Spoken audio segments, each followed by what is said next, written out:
प्राधान्य दिलेलं आहे? काल सुरेश उर्फ भैयाजी जोशी यांनी जे वक्तव्य केलेलं आहे ते वक्तव्य प्रत्येक मराठी माणसाने ऐकून घ्यावं. कारण एकंदर आपण भाजपची गेल्या काही वर्षांमध्ये भूमिका पाहिली तर महाराष्ट्राचा अपमान, महाराष्ट्राच्या महापुरुषांचा अपमान, मराठी भाषेचा अपमान हे सातत्याने करत आलेले आहे. ऐकत होतो खूप निवडणुकीच्या आधी वगैरे आणि लगेच नंतर अभिजात भाषेचा दर्जा आम्ही दिला असं फडणवीस साहेब आम्हाला सांगत होते. सगळीकडे त्यांनी सेलिब्रिटीना वगैरे ट्विट करायला लावलं.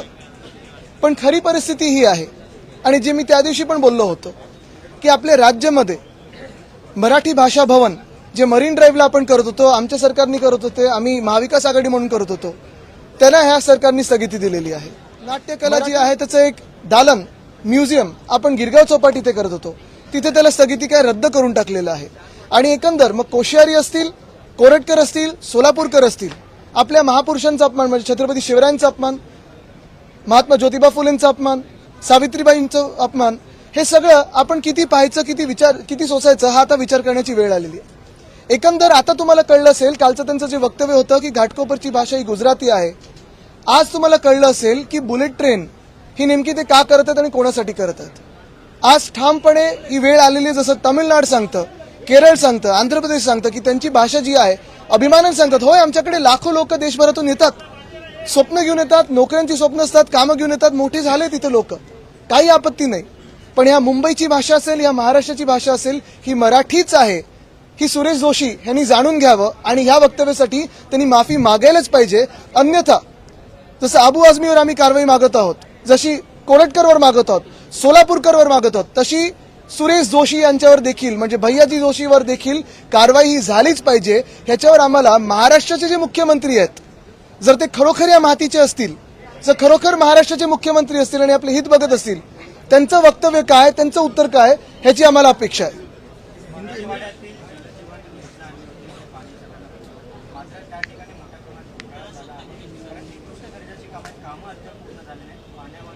अरे हे मराठी भाषेबद्दलचा तुमचा विषय संपले का?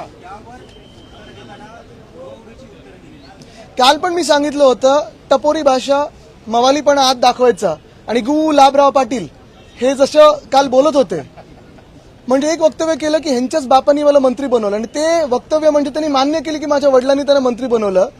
तरी त्यांचं मन बघा किती काळ आहे, तरी ते पळून गेले होते. का? त्यांचा घोटाळा काय होता जे आम्हाला वर्षा बंगल्यात सांगितलं त्यांनी जगजाहीरपणे सांगावं. पण हेच सगळे पाईपलाईन कुठच्या नळातून काय त्यांच्या घरी येतं गुलाबराव पाटीलनी सांगावं.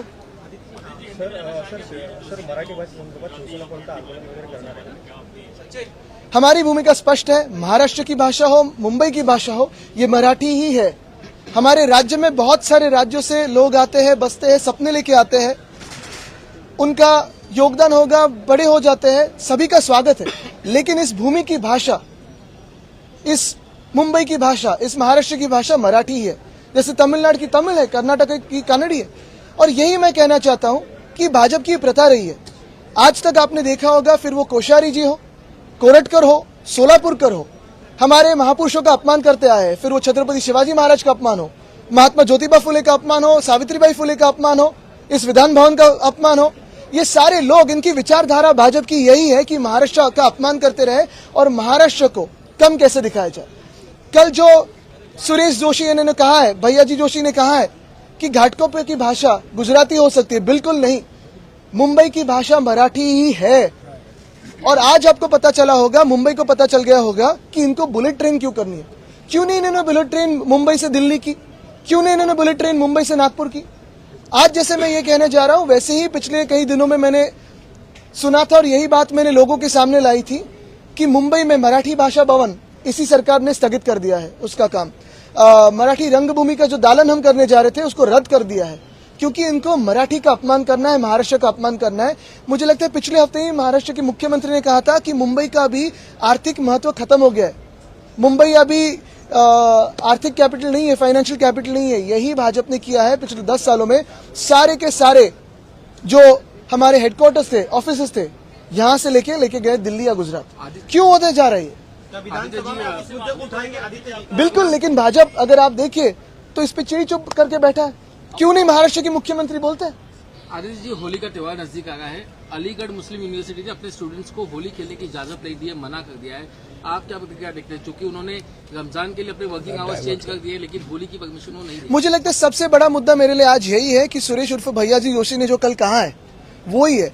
रही होली की बात, देश में सरकार किसकी है? भाजपा की है, और तो भी हिंदुत्व खतरे में है। आदित्य जी, महाराष्ट्र में चल क्या रहा है, क्योंकि बजट सत्र शुरू हो गया है और ऐसे में चल क्या रहा है? फॉग चल रहा है। भैया जी जोशी हो या फिर अबू आजमी हो, जिस तरह से भाषा का वापर कर रहे हैं। देवेंद्र फडणवीस कल खुद बोले कि हाँ, हम अबू आजमी जी को जेल में डालेंगे। क्या आपको लगता है कि सच में ये होगा? बिल्कुल, जैसे अबू आजमी की मांग हम 2 दिनों से कर रहे थे, भाजपा ने 2 दिन लगाए उनको सस्पेंड करने में, और क्योंकि यही भाजपा की बी टीम है और ये सत्य है, वैसे ही अगर जैसे अबू आजमी पे कार्रवाई होनी चाहिए और हम ये तो मांग करें जेल में डालिए, नो प्रॉब्लम, डालना ही चाहिए। जो भी औरंगजेब की प्रशंसा करेगा उस पर कार्रवाई होनी ही चाहिए। वैसी ही सजा जो छत्रपति शिवराय का अपमान करेगा और जो महाराष्ट्र का अपमान करेगा, जो मुंबई विरोधी होगा, जो मराठी विरोधी होगा, जो देश विरोधी होगा, उस पर भी होनी चाहिए। तो क्या सुरेश जोशी पे कार्रवाई होगी? क्या कोरटकर पे कार्रवाई होगी? क्या सोलापुरकर पे कार्रवाई होगी? एक सोलापुरकर को बचाने के लिए, एक कोरटकर को बचाने के लिए अबू आजमी को इन्होंने एक्टिवेट कर दिया। पर आप बोल रहे हैं कि बी टीम है, तो कैसे? बहुत खतरनाक विजुअल आया, बहुत वायरल हुआ है, जिसमें दिख रहा है कि लॉ एंड ऑर्डर कहीं ना कहीं कोलैप्स हो रहा आप देखिए, मुंबई में हो, महाराष्ट्र में हो, मैन्युफैक्चरिंग की क्या स्थिति है अभी, जॉब्स की क्या स्थिति है, महंगाई की क्या स्थिति है, यही जो सोशल अनरेस्ट है उसकी क्या स्थिति है, क्राइम्स की क्या स्थिति है, और ये सारी स्थितियों को छुपाने के लिए, उस पर पर्दा डालने के लिए ये सारे वक्तव्य किए जा रहे हैं, क्योंकि हम इसी में उलझे रहे, हम इतिहास में उलझे रहे। भविष्य की ओर देखिए ना, जो अभी की परिस्थिति है उसकी ओर देखिए ना, इसलिए भाजपा में